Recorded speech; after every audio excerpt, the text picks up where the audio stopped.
Assalamualaikum warahmatullahi wabarakatuh. Saya Vivi Mulia Putri. Saya mahasiswa dari Akbar Wisada Karya Jaya. Di sini saya akan membacakan tentang sistematika Undang-Undang Dasar 1945 dan sebelum dan sesudah amandemen. Undang-Undang Dasar 1945 merupakan konstitusi negara Republik Indonesia. Menurut Kamus Besar Bahasa Indonesia atau KBBI, konstitusi merupakan segala ketentuan dan undang-undang, peraturan pemerintah, terus juga peraturan daerah, peraturan lainnya yang merupakan limpahan hukum di atasnya. Undang-Undang Dasar 1945 bersifat memiliki pada segala unsur yang berada di dalam negara seperti pemerintah, lembaga negara, lembaga masyarakat. Dalam sejarah, Undang-Undang Dasar 1945 digunakan sejak 18 Agustus 1945 ketika ditetapkan dalam sidang pertama Panitia Persiapan Kemerdekaan Indonesia. Kemudian pernah tidak digunakan sebagai konstitusi pada 27 Desember 1945, 17 Agustus 1950.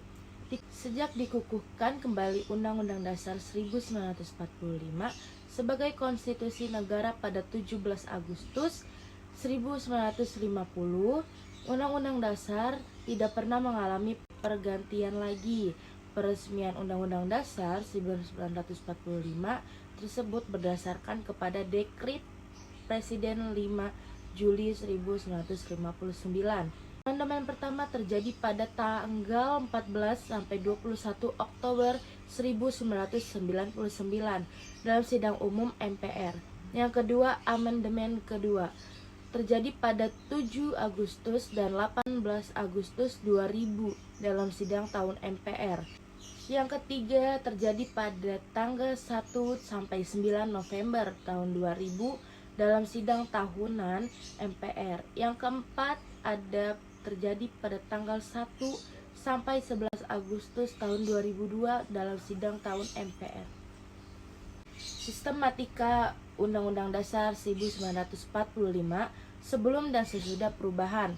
Fungsi dari dilakukannya amandemen dalam Undang-Undang Dasar 1945 adalah untuk menyempurnakan aturan-aturan dasar seperti tatanan negara, kedaulatan rakyat, dan lainnya. Namun, dalam proses amandemen terdapat satu hal penting yang tidak boleh dilakukan, yaitu mengubah pembukaan Undang-Undang Dasar 1945.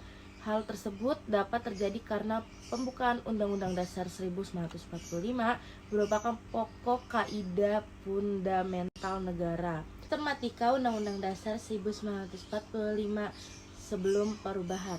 Yang pertama, bagian pembukaan Undang-Undang Dasar 1945 terdiri dari 4 alinea. Kedua, bagian batu pada sistem Undang-Undang Dasar tahun 1945 setelah perubahan. Yang pertama, bagian pembukaan Undang-Undang Dasar tetap terdiri dari 4 alinea. Yang kedua, bagian batang Undang-Undang Dasar Undang-Undang Dasar 1945 terdiri dari 16 bab, 37 pasal, 49 ayat, 4 pasal aturan peralihan, serta 2 ayat atau tambahan.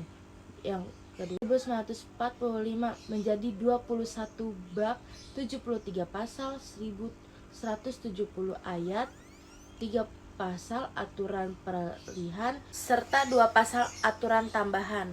Demikian yang telah saya sampaikan, kurang lebihnya mohon maaf. Wassalamualaikum warahmatullahi wabarakatuh.